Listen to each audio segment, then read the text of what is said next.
तो गाइस अपने 20 लाख के पोर्टफोलियो का अपडेट ले लेते हैं। आज ये पोर्टफोलियो के अपडेट के लिए हमें बड़ा वीडियो इसीलिए बनाना पड़ा क्योंकि हमने अपने पोर्टफोलियो में आज मेजर चेंजेस किए। अब ये मेजर चेंजेस क्या किए हैं और क्यों किए हैं वो आपको आगे समझ जाएगा। मार्केट ने काफी कम टाइम में एक बहुत ही वोलेटिलिटी के बाद एक बड़ा रनअप रैली दे दिया है। अब मार्केट यहाँ पे ठंडा हो गया, यानी मार्केट का मूवमेंट बिल्कुल साइडवेज हो चुका है।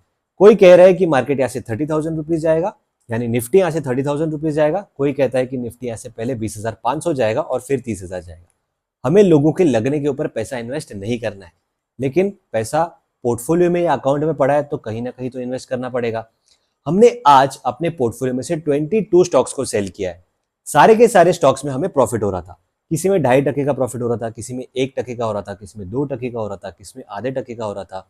अब ये प्रॉफिट बुक करने के पीछे का रीजन ये है कि मार्केट जब साइडवेज मूवमेंट दे रहा है ना, तो हमारा जो 2.5% का टारगेट है वो जल्दी अचीव नहीं हो रहा है। स्टॉक 1%, 1.5% की मूवमेंट दे देता है, फिर नीचे आ जाता है। फिर हमें वेट करना पड़ता है कि स्टॉक वापस अपमूव कब देगा, तो हमारा पैसा इस तरह से अटकते जा रहा है।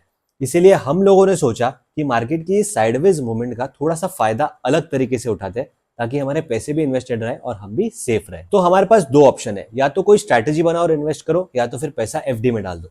अब हमारे पास अराउंड 14,50,000 रुपीज का फंड खाली पड़ा था और 6,50,000 रुपीज के शेयर अभी भी पोर्टफोलियो में खरीदे हुए हैं। तो अगर हम एफडी में भी पैसा डालते हैं तो एवरेज में हमें एक महीने के लिए आधे टके का यानी 0.5% का रिटर्न मिलेगा। 14 लाख के सामने हमें 7,500 रुपए का एफडी में इंटरेस्ट मिलेगा। 7,500 बहुत ही कम अमाउंट होता है।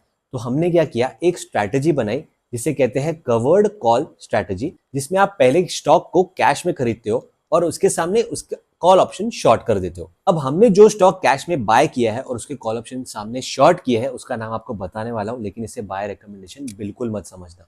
ये मैंने खुद के लिए खरीदा है। इसमें जो प्रॉफिट होगा वो मेरा होगा, जो लॉस होगा वो मेरा होगा। और जो स्टॉक का नाम मैं लेने वाला हूँ, हो सकता है कि मेरे दूसरे पोर्टफोलियो में जो आपको यहाँ पे नहीं दिख रहा है उसके अंदर भी मैंने खरीदे हो। तो इसीलिए इस स्टॉक को बाय रिकमेंडेशन बिल्कुल मत समझना। मैंने जो स्टॉक कैश में खरीदा है उसका नाम है टीसीएस, यानी कि टाटा कंसल्टेंसी सर्विसेज।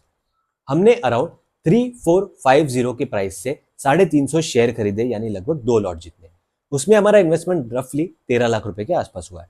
अब हमारे पास बाकी 1.5 से पौने 2 लाख रुपए फ्री पड़े थे, इसीलिए हमने 3460 यानी 10 रुपए ऊपर की स्ट्राइक प्राइस का कॉल ऑप्शन शॉर्ट किया। अब ये स्ट्रेटेजी काम कैसे करती है, मान लो टीसीएस यहाँ से ऊपर चलेगा तो मैंने जो कैश में स्टॉक खरीदा है उसमें मुझे पॉजिटिव रिटर्न्स मिलेंगे, और मैंने जो सामने कॉल ऑप्शन शॉर्ट किया है उसमें मेरा नेगेटिव रिटर्न्स होगा।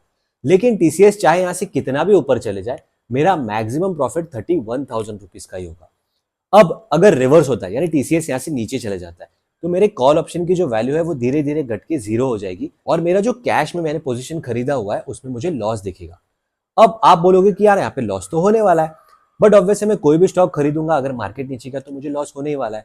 मैं ये रिस्क टीसीएस के अंदर इसीलिए उठा रहा हूँ क्योंकि ये ब्लू चिप स्टॉक है, बड़ा स्टॉक है। इसमें गिरने का जो कैपेबिलिटी है वो थोड़ा कम हो सकता है, क्योंकि मिड कैप और स्मॉल कैप अगर गिरने बैठे तो भाई 30, 40, 50% तक भी गिर जाते हैं। टीसीएस का स्टॉक यहाँ से नीचे जाएगा या ऊपर जाएगा, हम अब उस पर बेट नहीं कर रहे हैं। टीसीएस का जो मैंने रेंज देखा है पिछले 2 महीने से 3400 से लेके 3500 के बीच ही ट्रेड कर रहा है, और अब एवरेज में 3450 के रेंज पे ट्रेड कर रहा है। मान लो महीने भर में टीसीएस ऊपर गया नीचे गया, ऊपर गया नीचे गया, और महीने के आखिर में 3450 पे आके ही रुक गया, तो भी वो जो कॉल ऑप्शन मैंने शॉर्ट किया हुआ है ना उसकी वैल्यू 0 हो जाएगी और मुझे मैक्सिमम 30,000 रुपीज का प्रॉफिट होगा। टीसीएस चाहे यहाँ से हिला भी नहीं तो भी मुझे 30,000 का प्रॉफिट होगा।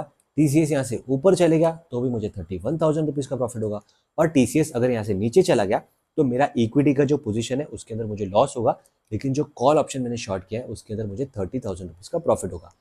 अब देखो, हम एफडी में डालते थे तो 14, 14.5 लाख के सामने हमें सिर्फ 7,500 रुपये मिलते थे, लेकिन ये स्ट्रैटेजी करने की वजह से हमें अराउंड 2.25% यानी 14, 14.5 लाख की इन्वेस्टमेंट पे 30,000 रुपये जितना प्रॉफिट हो सकता है।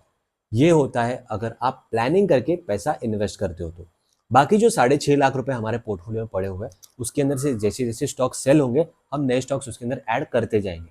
लेकिन जब तक हमें मार्केट का ट्रेंड क्लियरली नहीं समझता है तब तक हम इसी तरह की स्ट्रैटेजी यूज करते रहेंगे या फिर कोई और नई स्ट्रैटेजी ढूंढ के लाएंगे ताकि हमें मैक्सिमम प्रॉफिट हो। अगर आपको ये स्ट्रैटेजी अच्छी लगी तो इस वीडियो को लाइक जरूर कर लेना, और इसी तरह की इंटरेस्टिंग अपडेट और इन्फॉर्मेशन के लिए हमारे पेज को सब्सक्राइब कर लेना।